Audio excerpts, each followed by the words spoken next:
Bonsoir à tous. Ce soir, nous allons aborder un texte qui, quand on est habitué, ne nous surprend pas, mais quand on y réfléchit un petit peu, est assez surprenant. Le texte où Jésus demande aux pharisiens de qui Jésus est-il le fils. Ils répondent de David. Il cite un psaume, le psaume 110, on va le voir, qui est un psaume connu et reconnu pour être messianique et pour parler du Messie, fils de David. Et là, tout le monde est interloqué, bouche fermée, au point que même par la suite, ils veulent plus revenir parler avec Jésus. Donc c'est quand même surprenant, parce que c'est quelque chose que tout le monde sait, oui, le Messie est fils de David. Bon. Donc nous allons nous arrêter sur ce texte pour une fois ne pas le regarder, ce texte de très près, mais regarder plutôt le contexte. Le contexte dans lequel Jésus intervient.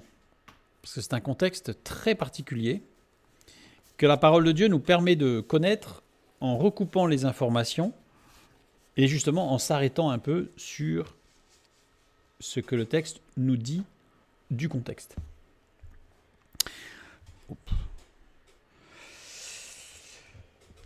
Je propose tout d'abord de lire le texte.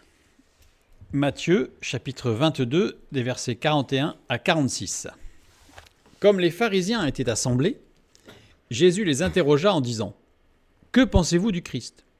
De qui est-il fils ? » Ils répondirent : « De David. » Et Jésus leur dit : « Comment donc David, animé par l'Esprit, l'appelle-t-il Seigneur lorsqu'il dit : Le Seigneur a dit à mon Seigneur : Assieds-toi à ma droite jusqu'à ce que je fasse de tes ennemis ton marchepied. Si donc David l'appelle Seigneur, comment est-il son fils ? Nul ne put lui répondre un mot, et depuis ce jour, personne n'osa plus lui poser des questions. »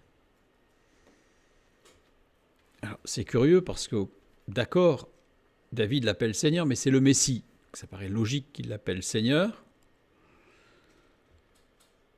Qu'est-ce qu'il y a de si dérangeant pour les pharisiens dans cette question et de cette affirmation de Jésus ?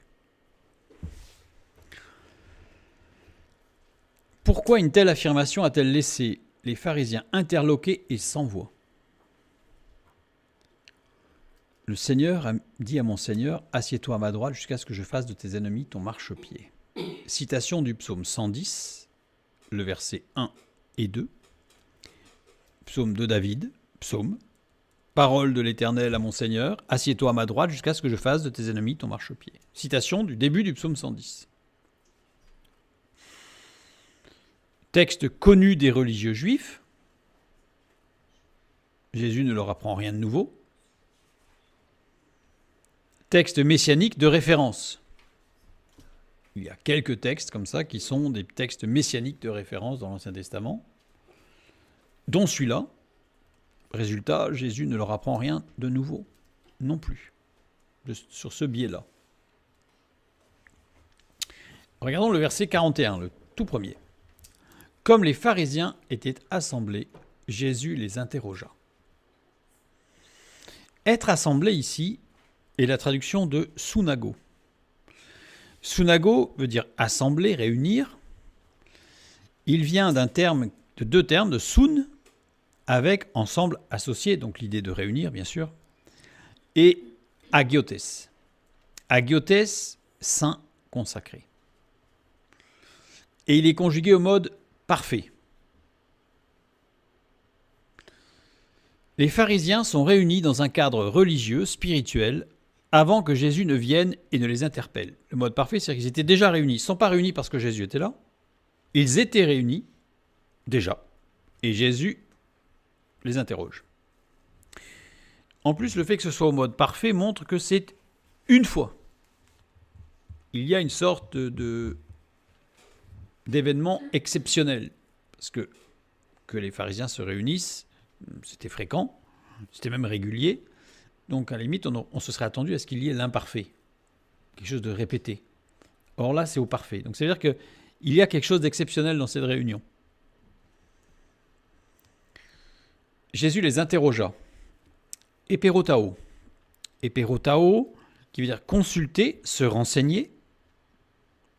Contrairement à ceux qui viennent interroger Jésus pour le piéger, c'est pas le même mot. Là, c'est pas du tout un piège. soumettre une question à la délibération. C'est-à-dire que quand on lit la question de Jésus, on a l'impression qu'en fait, ce n'est pas une question qui demande une délibération. C'est une question, on y répond oui par non, oui ou non, et puis voilà, c'est simple. Or, Jésus pose une question qui demande délibération. Donc, c'est-à-dire qu'elle n'est pas si simple, la réponse. Terme de droit romain, désignant un échange rigoureux et objectif se basant sur des faits et des règles. Donc, c'est-à-dire qu'on est vraiment dans une délibération sérieuse. Donc Jésus pose une question qui demande un positionnement sérieux et grave. Et pour se positionner, il va falloir avoir une réflexion profonde. Donc on voit que déjà, rien que dans l'introduction, on sent que la question va être, non pas piège, mais difficile. L'interrogation de Jésus s'inscrit dans le cadre de la réunion organisée par les pharisiens. Or, la réunion était spirituelle, religieuse. Donc on n'est pas dans un contexte politique. Marc 12, 35 à 37, qui nous relate les mêmes faits, mais avec quelques détails différents. Jésus, continuant à enseigner dans le temple, dit « Comment les scribes disent-ils que le Christ est fils de David ?» David lui-même, animé par l'Esprit Saint, a dit « Le Seigneur a dit à mon Seigneur, assieds-toi à ma droite jusqu'à ce que je fasse de tes ennemis ton marchepied. » David lui-même l'appelle Seigneur, comment donc est-il son fils ? Et une grande foule l'écoutait avec plaisir. Là, il enseigne dans le temple. Quand il dit ça, ça veut dire que la réunion exceptionnelle des pharisiens se situe dans le temple. Une grande foule l'écoutait.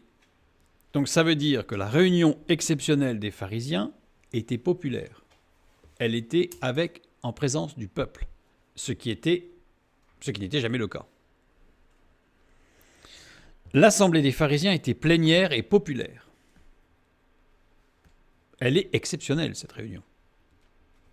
Et c'est pendant cette réunion que Jésus pose une question si épineuse. Déjà, rien que la présentation nous montre que ce petit texte qui passe très vite mérite qu'on s'y arrête. Alors on va regarder. Flavius Joseph, historien du 1er siècle, dans ses Antiquités judaïques, nous révèle qu'il n'y a eu qu'une seule assemblée plénière populaire organisée par les pharisiens. Une seule. C'est celle-là. Donc déjà, on voit qu'on est dans un contexte très très spécial. Et du coup, ce qui va nous intéresser, c'est quel est le sujet de cette réunion exceptionnelle ?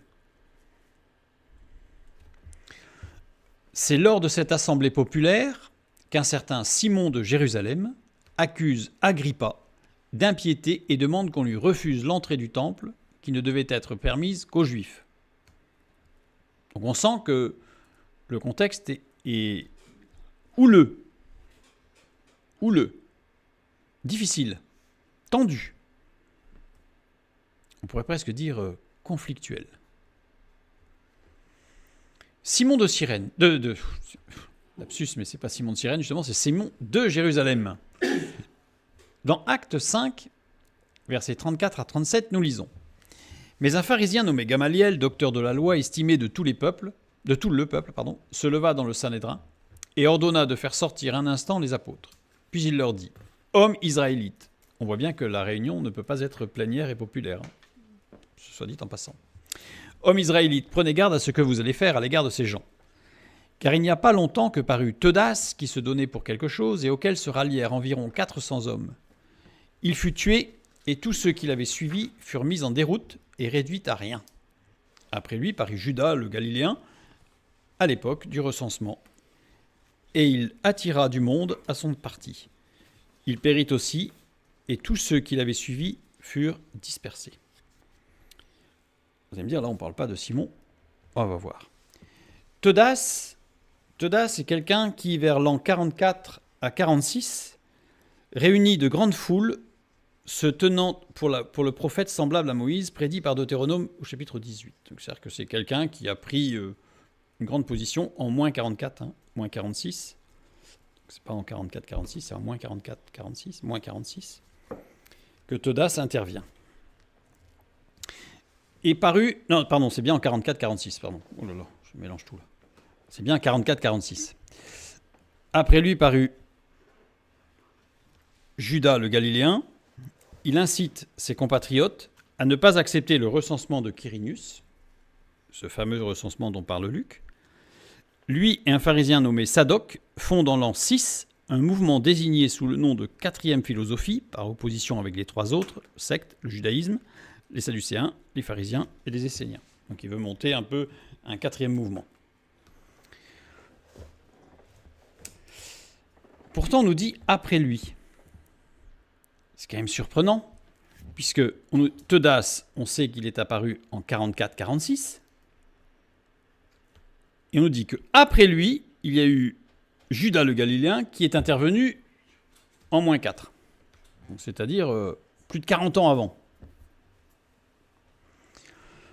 Le verbe paraître ici, anistémie, veut dire se lever et ressusciter.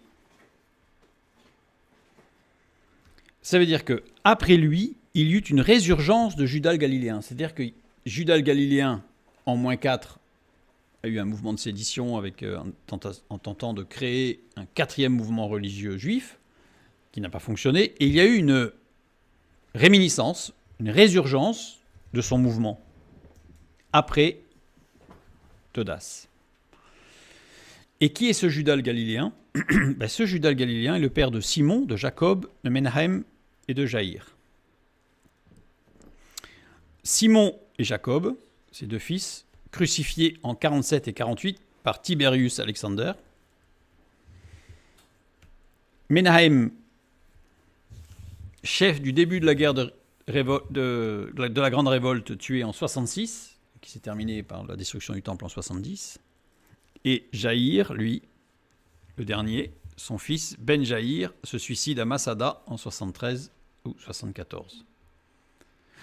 On voit que la famille de Judas le Galiléen est une famille en fait de nationalistes, pour le moins tout motivés et surtout prêts à prendre les armes.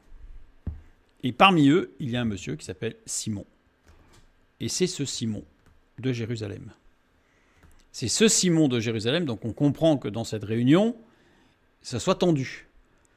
Parce qu'on a ce Simon de Jérusalem qui tente une résurgence du mouvement de Judas le Galiléen, son père,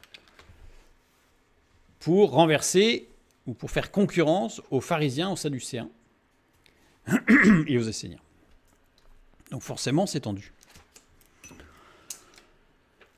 Cette réunion, donc tout ça c'est pour montrer le contexte. Cette réunion a lieu alors qu'Agrippa Ier est revenu en Judée. Agrippa Ier est aussi appelé Hérode Agrippa.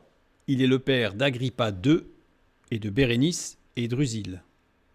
Alors ce qui est très compliqué dans ces familles, c'est que en général, ils appellent leurs enfants du même nom que eux-mêmes en fait. Vous avez beaucoup de Hérode le Grand qui a appelé ses enfants Hérode, il en a même appelé deux qui s'appelaient Hérode. Alors avec un autre terme par la suite, mais compliqué. Agrippa II et Bérénice, on en parle dans Actes 25-13. Quelques jours après, le roi Agrippa et Bérénice arrivèrent à Césarée pour saluer Festus. Et là, en fait, c'est Agrippa et sa sœur. C'est vrai que quand on lit le texte comme ça, on a l'impression qu'Agrippa, c'est sa femme, Bérénice. Mais en fait, c'est sa sœur. Plus âgée que lui. Et on lit le verset 23. Le lendemain donc, Agrippa et Bérénice vinrent en grande pompe et entrèrent dans le lieu de l'audience avec les tribuns et les principaux de la ville. Sur l'ordre de Festus, Paul fut amené. Donc voilà, Agrippa Ier, le père de Agrippa II qui a rencontré Paul. Donc le père de Bérénice aussi. Drusille, on en parle dans Actes 24-24. Quelques jours après, Félix vint avec Drusille, sa femme, qui était juive, et il fit appeler Paul. Il l'entendit sur la foi en Christ. C'est important parce que Drusille est juive. Donc ça veut dire qu'Agrippa Ier est juif. Donc ça veut dire que les propos de Simon de Jérusalem qui disent qu'on doit le refuser parce qu'il n'est pas juif ne sont pas fondés. On remonte, hein, oui, on remonte. Félix vint avec Drusille, sa femme. Le mariage est célébré entre Félix et Drusille vers l'an 50, après que Félix ait enlevé Drusille à son mari, Aziz d'Émèse. Le contexte, on sent, là aussi, est pas très très sain. Et quand on lit le verset suivant, acte 24-25, mais Paul discourait sur la justice, sur la tempérance et sur le jugement à venir. Félix effrayé. Il discourait. Dialégomai. Dialégomai, qui veut dire argumenter, conjugué à la voix moyenne déponente, donc c'est conduit par le Saint-Esprit. Effrayé, ginomai. Ginomai, ça veut dire revenir au passé, arriver au présent et devenir. Conjugué à l'aoriste second, c'est-à-dire que Paul savait-il que Drusille avait été enlevée à son mari, Aziz d'Émèse, qui est un autre prince d'Orient, que Félix l'avait épousée un petit peu dans un contexte quand même assez particulier. En tout cas, toujours est-il que Paul, justement, quelle coïncidence, parle de justice et de tempérance à Félix, et de jugement. Donc Félix, forcément, est très, très, très, très mal à l'aise, parce que devant Dieu, les choses ne sont pas très, très claires. Pour montrer le contexte familial, hein, compliqué quand même. Parce que Drusille, donc, c'est la fille de Agrippa, qui nous intéresse justement. Agrippa est né vers l'an -10, et il revient en Judée vers l'âge de 30 ans. On n'a pas l'âge précis, ça veut dire que c'est aux alentours des années 20. Il est épargné par son grand-père, Hérode le Grand, qui fit tuer une grande partie de sa famille, ainsi que ses frères Hérode de Chalcis et Aristobule le mineur, ainsi que ses demi-sœurs, Hérodiade et Mariamne. C'est-à-dire que Hérode le Grand, on sait, il a fait tuer beaucoup de monde dans sa famille, mais il a épargné cette famille, en fait. Hérodiade, dont on parle aussi dans Matthieu 14, 13 et 14, car Hérode, qui avait fait arrêter Jean, l'avait lié et mis en prison à cause d'Hérodias, femme de Philippe, son frère, parce que Jean lui disait il ne t'est pas permis de l'avoir pour femme. On a les deux écritures, Hérodiade, Hérodias. Mais c'est la même.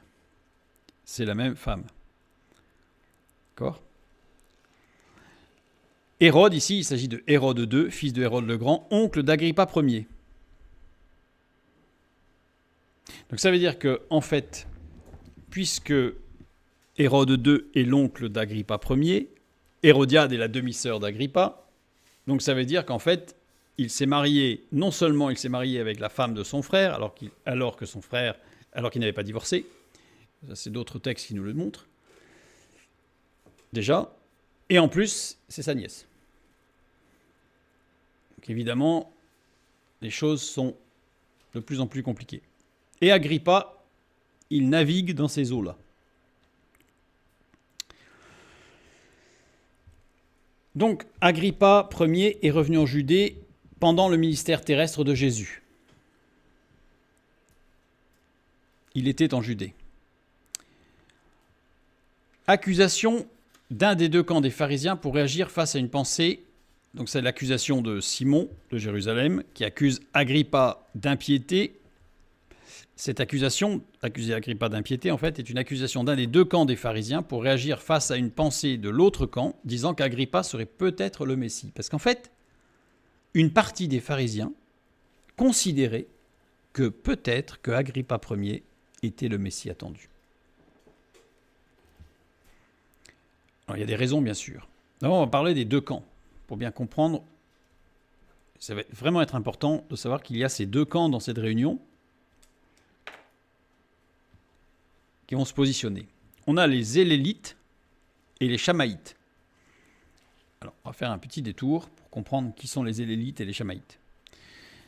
L'époque de Jésus fut la fin d'une longue période durant laquelle les sages étaient mentionnés par deux, les Zougotes.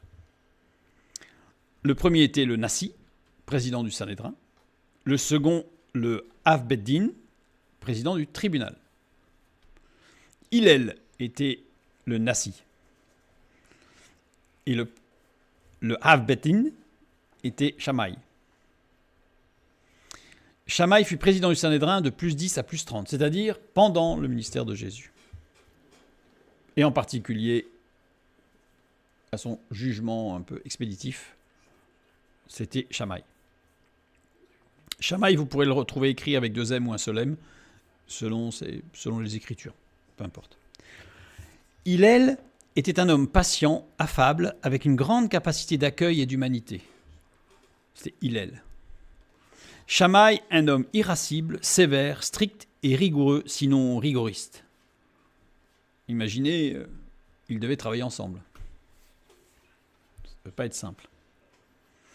Luc chapitre 2, verset 42, nous lisons que lorsqu'il fut âgé de 12 ans, Jésus, ils y montèrent selon la coutume de la fête. Donc c'est-à-dire qu'ils sont montés à Jérusalem alors que Jésus avait 12 ans. Et le verset 46, au bout de 3 jours, ils le trouvèrent dans le temple, assis au milieu des docteurs, les écoutant et les interrogeant. À cette époque-là, c'était Hillel, le président du Sanhédrin. À l'époque où Jésus avait 12 ans, c'était Hillel qui était le président. Et donc un homme doux, affable, attentionné. On imagine que si ça avait été Shammai, ça aurait été beaucoup plus compliqué. Matthieu 26, 59. Les principaux sacrificateurs et tout le Sanhédrin cherchaient quelques faux témoignages contre Jésus, suffisamment pour le faire mourir. Là, on est à l'époque où c'est le chef du Sanhédrin, c'est Shammai. Donc, il cherchait à faire mourir. On voit bien la différence, en fait, de ce qui s'est passé quand c'est Shammai qui a pris la direction. Jésus, alors pour ceux qui n'avaient pas su, oui, je l'ai mis ici après. Jésus est né en moins 7. Hein, voilà, Jésus est né en moins 7. Parce que sinon, on considère que s'il a pris en plus 10, et si on croit qu'il est né en... Alors, l'année 0 n'existant pas en 1, enfin, ou même en 0, ça ne collait pas, mais il est né en moins 7. Donc, voilà. Pendant tout le ministère de Jésus, les pharisiens étaient en majorité restés attachés à l'enseignement de Hillel. C'est-à-dire que les textes des historiens de l'époque montrent que Shammai était certes le président, avec cette irascibilité, cette sévérité, ce dogmatisme, et cependant, la majorité des pharisiens étaient restés hillélites, dans la ligne de Hillel. Et c'est la tendance hillélite, justement, qui l'emportera en 70, après la destruction du temple, pour la restructuration du judaïsme dans le temple. Sans temple, pardon. C'est-à-dire que quand le temple a été détruit, tout le culte judaïque était basé sur le temple, mais il n'y avait plus de temple. Et ce sont les hillélites qui ont fait preuve justement de beaucoup d'humanité vis-à-vis de ceux qui voulaient continuer à pratiquer leur foi et qui ont développé un judaïsme, je dirais, adapté à la situation. Donc, ce sont les hillélites qui ont suivi après 70 et qui ont reconstruit un petit peu le judaïsme. Voilà, donc il y avait ces 2 camps, les hillélites et les chamaïtes. On va dire les doux, les prêts à écouter pour comprendre l'interlocuteur, et les chamaïtes, dogmatiques, sévères, intransigeants.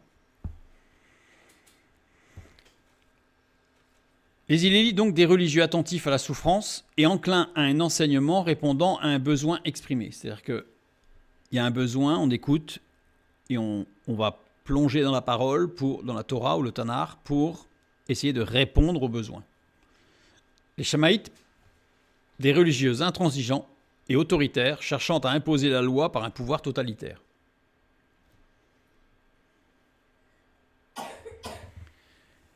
Les hillélites mettaient l'accent sur l'observation de la Torah et du Tanakh pour connaître l'amour de Dieu et établir sa marche.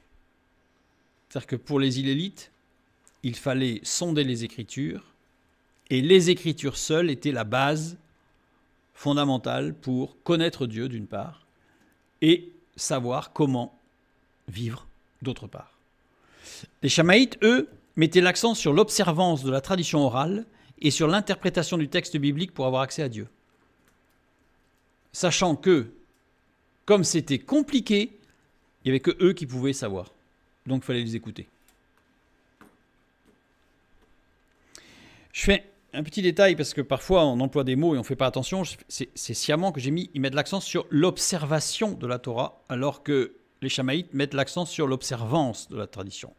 Parce que l'observation se réfère à un acte de percevoir, de perception, de regard et le fait de noter attentivement quelque chose, incluant l'acte de surveiller ou de suivre quelque chose avec attention. Donc on scrute la parole, on la suit avec attention.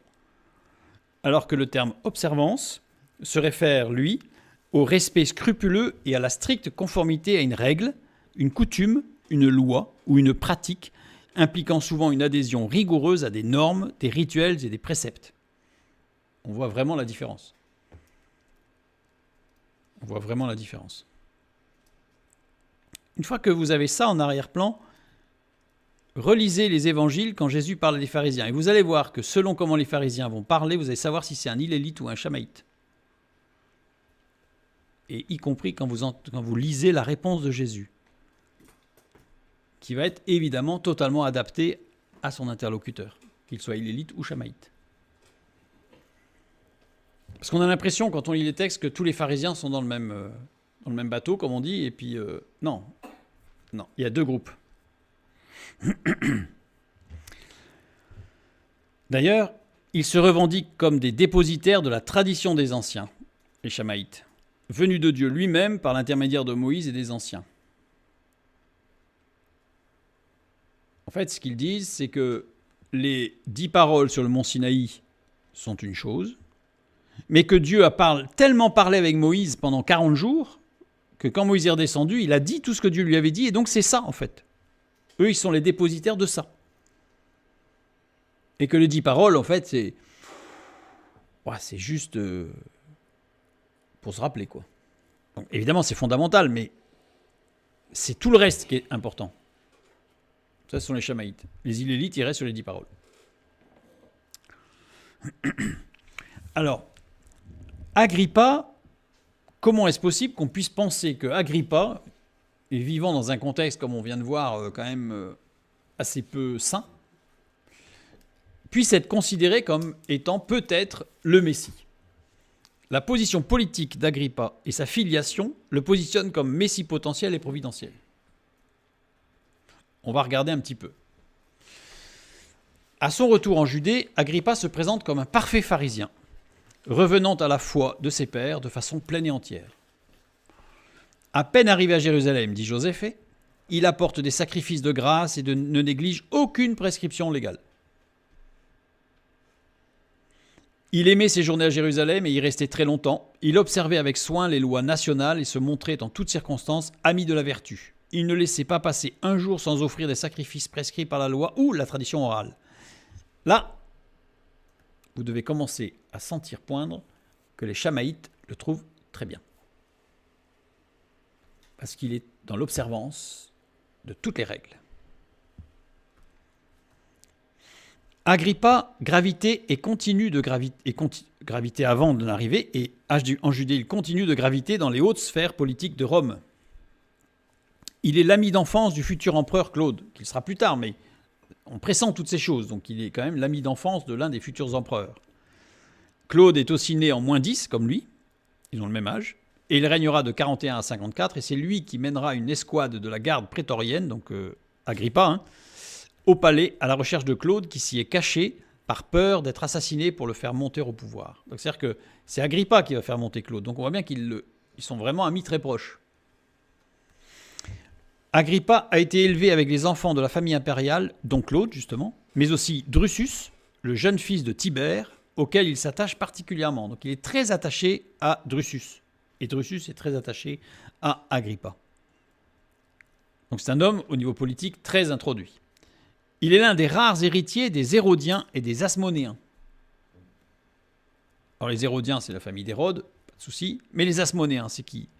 Dynastie qui parvint au pouvoir en Judée au cours de la révolte des Maccabées, que Mattathias, un prêtre de la lignée sacerdotale de Jéhoiarib, lance en 167 avant Jésus-Christ, et auquel se joignent les Assidiens. Les Assidéens, groupe de juifs pieux, qui jouent un rôle important dans la vie politique au cours de la révolte des Maccabées. C'est-à-dire que Agrippa est aussi un descendant de personnes qui ont repris le pouvoir pouvoir politique en imposant un pouvoir religieux avec une classe sacerdotale. Donc il regroupe assez bien le pouvoir politique, le pouvoir sacerdotal, le pouvoir religieux. Il a tout. Cet homme a tout. Les Asmonéens se revendiquaient de la descendance de David. Donc, Agrippa, étant un descendant des Asmonéens, est un descendant de David. Il a vraiment tout pour être le Messie. Certains voyaient en Agrippa donc un Messie potentiel en tant qu'homme politique fort qui permettrait à Israël de retrouver sa grandeur d'antan et de bouter les Romains hors du pays. Ou, à défaut de les bouter hors du pays, en tout cas de les maintenir à distance et en réimposant un culte national d'autorité.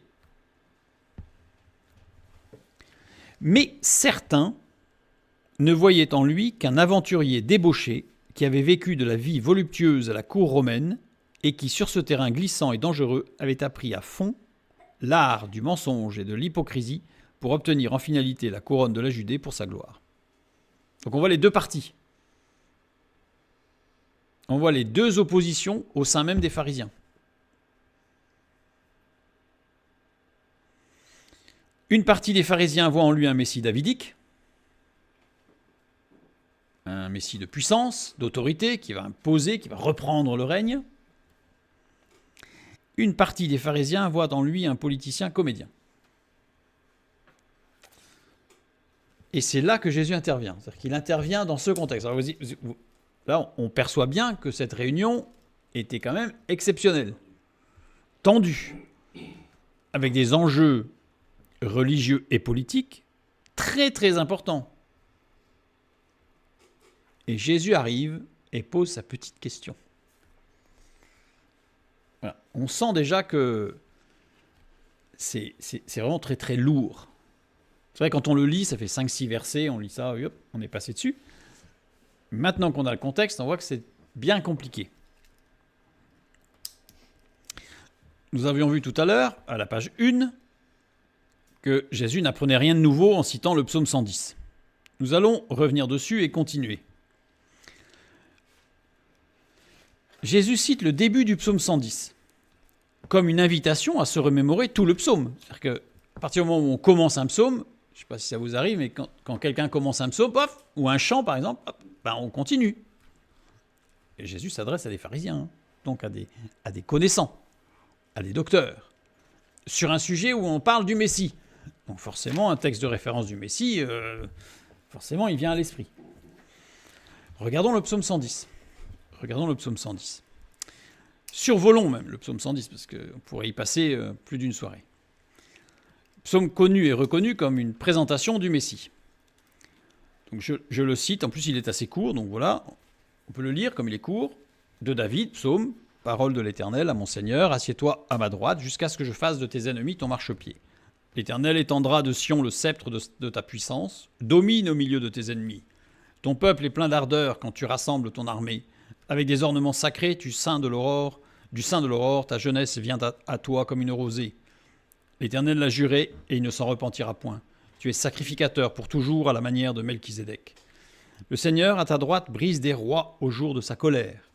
Il exerce la justice parmi les nations. Tout est plein de cadavres. Il brise des têtes sur toute l'étendue du pays. Il boit au torrent pendant la marche. C'est pourquoi il relève la tête.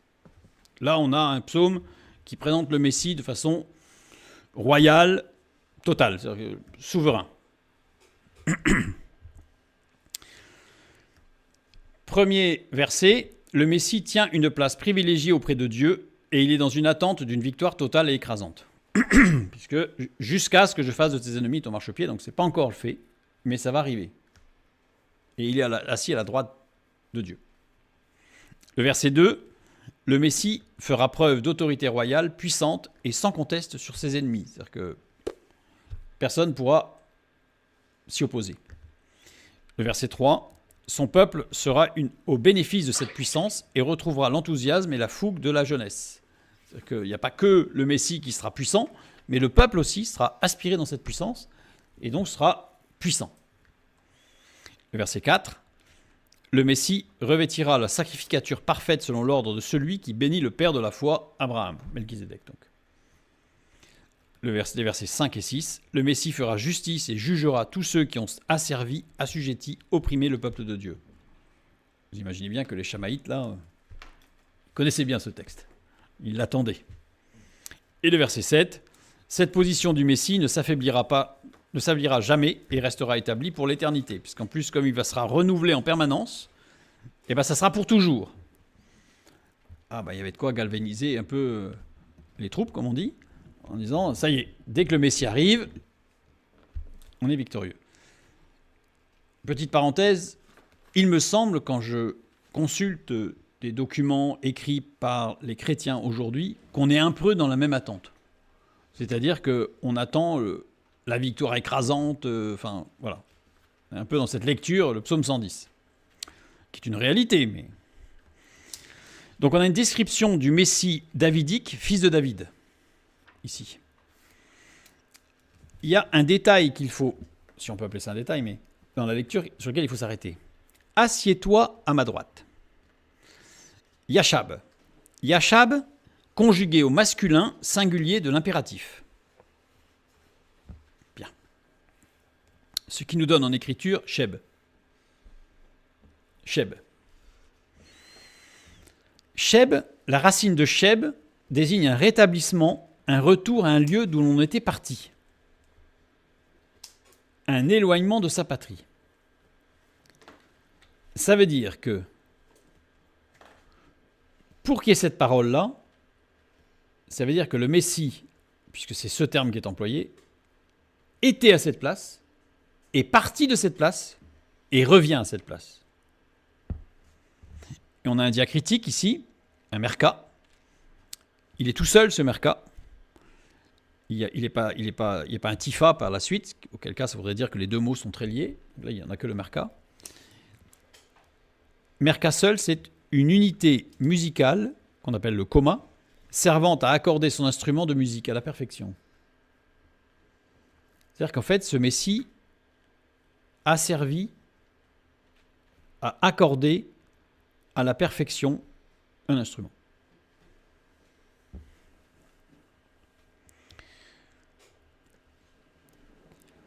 Pourquoi le Messie a-t-il quitté sa place royale ? Parce que là, le psaume 110, il commence en disant « il revient à sa place ». Mais il était où ? Puisqu'il y était avant, il n'y est plus, il revient. Il était où ? Quelle place a-t-il pris entre les deux situations royales ? Le Messie. Réponse dans le psaume précédent, le psaume 109, puisque le psaume 110, là je vous révèle rien, le psaume 110 suit le psaume 109. Oups. Psaume 109. Donc là, on ne va pas le lire parce qu'il est assez long. Et voilà, je vous inviterai à le lire par la suite. On va juste faire un petit résumé du psaume 109. Qu'est-ce qu'on y voit ? En résumé, ils m'ont haï sans cause, acharnement de haine sur le Messie. Au jour de sa pauvreté, le Messie, pas d'atténuation de souffrance par sa divinité, cœur blessé dans une souffrance infiniment grande jusqu'à la mort, confiance en l'Éternel malgré tout. C'est-à-dire qu'avant qu'il retourne comme régnant, ce Messie, il a d'abord été le Messie souffrant. Il a d'abord été le Messie souffrant. Ici, nous avons la description du Messie souffrant. Les pharisiens connaissaient la description du Messie souffrant. On le retrouve dans Isaïe 53. Donc il n'y a pas que le psaume 109. Il y a énormément de textes qui parlent du Messie souffrant. Et fort heureusement, il y en a d'autres qui parlent du Messie souverain. Dans la tradition talmudique, ce Messie souffrant est appelé le Messie fils de Joseph. Vous le trouvez dans le Talmud, dans la Sota, dans plusieurs textes. En particulier, pour ceux qui veulent des références, le Talmud de Babylone. Alors, fils de Joseph, en référence à Joseph, fils de Jacob. Évidemment, pas à Joseph, l'époux de Marie, évidemment. Puisque c'était même antérieur à la venue de Jésus. Le Messie fils de Joseph. C'est le Messie souffrant. Joseph étant considéré comme étant une prophétie de l'œuvre du Messie. Joseph est vendu par ses frères et jeté dans une citerne vide. Un détail, on prend sa tunique et on la jette dans le sang d'un chevreau. Le verbe jeter ici, c'est jeter sans attention, on la jette. C'est le même terme en grec qui va être utilisé, là c'était en hébreu, mais en grec dans le Nouveau Testament, quand il est parlé de la tunique qui est tirée au sort, littéralement c'est le verbe grec balo qui est jeté au sort. En fait, on y voit là encore la similitude.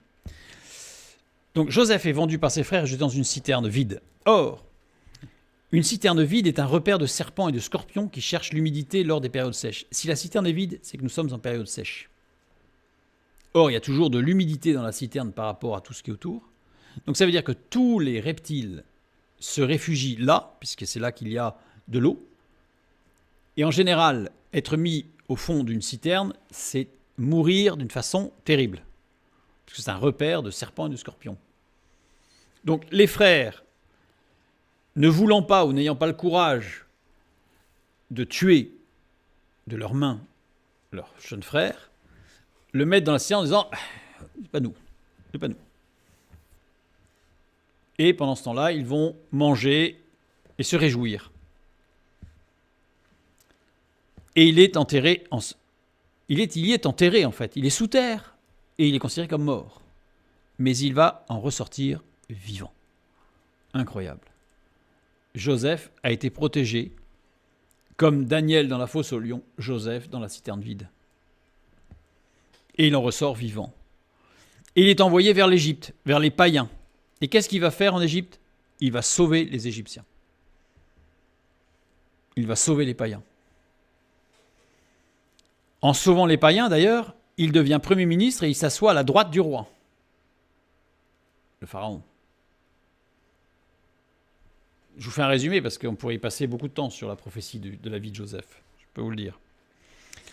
Au travers du salut des étrangers, Joseph va sauver Israël parce qu'il va sauver l'Égypte et plus que l'Égypte, plein de pays qui sont autour, le pays de Couche, etc. Et de fait, le salut arrivera jusqu'en Israël. Sinon, ils allaient mourir aussi. Et donc, la description du Messie souffrant, en fait, le Messie souffrant, c'est le Messie, fils de Joseph. Israël quitte le pays promis après que l'œuvre de salut en Égypte a commencé. C'est-à-dire que Joseph, arrivé en Égypte, offre le salut aux étrangers. Et là, le petit peuple d'Israël quitte le pays promis pour aller en Égypte. Il n'est plus dans sa terre. Il est dispersé. Puisqu'en plus, l'histoire montre que la famille a été coupée en deux. Alors ça, c'est l'histoire égyptienne qui le montre. La famille a été coupée en deux, une partie au nord, une partie au sud. Donc c'était la dispersion. Et Joseph a tout préparé, y compris les compétences de ses frères et de sa sœur Dina, pour un retour au pays promis, puisque le peuple reviendra dans son pays. Et en fait, tout y est. Tout y est. Avec une autre image extraordinaire de ces 7 années de famine, 7 années d'abondance, 7 années de famine, qui sont là aussi une préparation de la grande tribulation, des 7 années de grande tribulation, avec 7 années de bénédiction, puis 7 années de famine. Donc, dans la tradition rabbinique, talmudique, on connaît bien ce Messie souffrant. D'ailleurs, c'est pour ça que même certains rabbins disent qu'en fait, il y a 2 Messies. Parce qu'ils ne veulent pas voir la réunion des deux en un seul. Il y a d'un côté un Messie souffrant qui doit mourir, et de l'autre côté, il y a le Messie régnant, fils de David. Nous avions vu, page 3e, avec cette opposition chez les pharisiens, en 2 groupes. Et maintenant, on va pouvoir compléter cette opposition, parce qu'on va se rendre compte que ceux qui voient dans Agrippa, non pas un Messie potentiel, mais plutôt un politicien comédien, ce sont les Hillélites. Parce que eux, ils attendaient la venue du Messie, fils de Joseph. Ils attendaient la venue du Messie, fils de Joseph. Avant que le Messie régnant n'arrive, il fallait qu'il y ait le Messie souffrant. On ne peut pas avoir le Messie régnant si on n'a pas eu le Messie souffrant avant. Ça, c'était les Hillélites, qui sont basés sur la parole et le Tanakh, pas sur la tradition. Et ceux qui voyaient en Agrippa le Messie potentiel, c'était les Chamaïtes. Ils ne voulaient pas du Messie souffrant, ils ne voulaient que le Messie davidique, que la puissance et le règne, la gloire.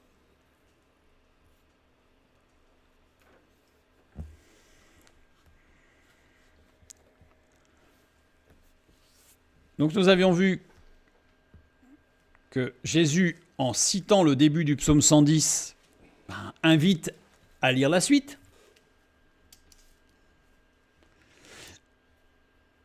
Mais Jésus, qui lui est fils de Joseph, quel concours de circonstances, n'est-ce pas ? Dieu est précis. Parce que Jésus, qui est le Messie, son père s'appelle Joseph, son père légal. Donc pour les pharisiens, le père de Jésus, qui se dit Messie, il s'appelle Joseph. Donc devant eux, ils ont un monsieur qui s'appelle Jésus, fils de Joseph, que beaucoup appellent le Messie, fils de Joseph.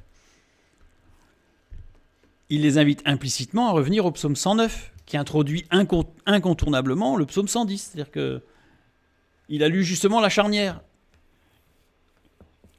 face à un groupe de personnes qui sont justement un peu en opposition sur ce point-là. Avant d'être le Messie régnant, fils de David, il devait être le Messie souffrant, fils de Joseph. Vous vous rendez compte la précision de Dieu? Parce que justement, l'époux de Marie, il s'appelle Joseph. Incroyable. C'est divin. Et devant Chamaï, parce que là c'est Chamaï, le président du Sanhédrin là. C'est pas Hillel. C'est Chamaï. Donc devant Chamaï et les anciens, dans une assemblée populaire, qu'est-ce qu'il dit Jésus ? Il dit, verset 46, il dit, le verset 41, 42, « Que pensez-vous du Christ ? De qui est-il fils ?» C'est justement le grand débat. C'est justement le grand débat de cette réunion extraordinaire. Et il y a le peuple qui est là, le peuple qui a vu Jésus qui a vu les miracles, qui a vu sa bonté, qui a vu son écoute. Et de qui est-il le fils ? De David ? Mais en fait, c'est presque... Il répondit à David, et Jésus dit, mais justement, il dit, de David. Bah oui, de David. On attend le fils de David, nous. Ah bon, et comment ça se fait que... Voilà. Et nous, souvent, on s'arrête en disant, animé par l'Esprit, l'appelle-t-il Seigneur lorsqu'il dit, le Seigneur a dit à mon Seigneur, assieds-toi. Là, il y a un mot important, là, parce que assieds-toi. Parce qu'il aurait pu prendre un autre verset, ou dans le psaume 110, non, c'est celui-là. Assieds-toi. Ça forcément, ça interpelle. C'est-à-dire qu'avant, il n'était pas assis, donc il était où ? Et là, il amène, je dirais, avec beaucoup de douceur, malgré le climat dans lequel il intervient, il arrive avec beaucoup de douceur pour dire, réfléchissez un tout petit peu. Réfléchissez un tout petit peu. Nul ne put lui répondre un mot, et depuis ce jour, personne n'osa plus lui poser des questions. Bah oui. Eh ben oui. Et dans Marc, on a lu tout à l'heure que la foule aimait l'écouter, parce que dans la foule, il devait y avoir ceux qui étaient agacés par ces pharisiens. Et donc, il s'est dit, celui-là, Jésus, il est fort, il les a mouchés. C'était pas le but de Jésus, mais il y en a qui devaient être contents là. Et puis il y a ceux qui se disent, mais oui, on attend le Messie, fils de Joseph. Et là, moi j'imagine tout à fait les murmures. Mais d'ailleurs, Jésus, il n'est pas fils de Joseph ? Parce qu'il devait un peu encore agacer encore plus les anciens et Chamaï, qui étaient mis devant le fait qu'ils ils avaient perdu. C'est-à-dire que dans leur velléité à exciter, à trouver absolument un Messie, fils de David, pour prendre le pouvoir, imposer la loi, et bien là, ils se retrouvaient en énorme défaut. Juste par cette simple intervention de Jésus, qui arrive dans cette réunion exceptionnelle, à poser la question qui fait que tout ce qui avait été mis en place s'est enrayé. C'est le petit grain de sable qui fait que ça s'est arrêté. Ça s'est arrêté. Et c'est certainement à partir de là que Simon de Jérusalem est intervenu pour dire « Ah non, mais là, c'est pas possible parce qu'Agrippa, il ne peut pas être le Messie, Agrippa. » Et c'est parti. Et tout s'est bloqué. Et tout s'est bloqué. Vous voyez, le contexte d'une importance capitale dans cette intervention de Jésus. Je fais un petit clin d'œil, par rapport à un autre texte, et on aurait pu en faire plusieurs, c'est Jean 3, 1. Mais il y eut un homme d'entre les pharisiens nommé Nicodème, un chef des Juifs. Il était pharisien. Il était quoi, à votre avis? Hilélite ou chamaïte? Nicodème était un pharisien hilélite. Il recherchait le Messie, fils de Joseph, qui sauve, qui guérit, qui restaure les cœurs. Pas celui qui impose, qui écrase et qui montre sa gloire. Ça sera le cas. Ça sera le cas. Mais à la fin des temps. Parce qu'il dit, assieds-toi et attends que je mette tes ennemis sous ton marchepied. Donc il y a tout un temps de la grâce où le Messie, fils de Joseph, est à l'œuvre, comme Joseph a été à l'œuvre pendant des années et des années à l'étranger, chez les païens, dans le monde égyptien. Mais avec, je dirais, des éclaboussures de grâce pour le peuple qui a pu retourner dans sa terre et qui a pu revenir à Dieu grâce à Joseph. C'est tout le message que Jésus a annoncé en 2 petites phrases. Quelle puissance, quelle précision. Et on voit toute la résurgence quand on lit Paul dans les Actes, qui rencontre Félix, dont la femme est Drusille, la fille de Agrippa. Tout ce qui se passe, en fait, est lié. Tout est lié. Tout est lié. Puissions-nous avoir cette conscience de cette précision dans la parole de Dieu de tout.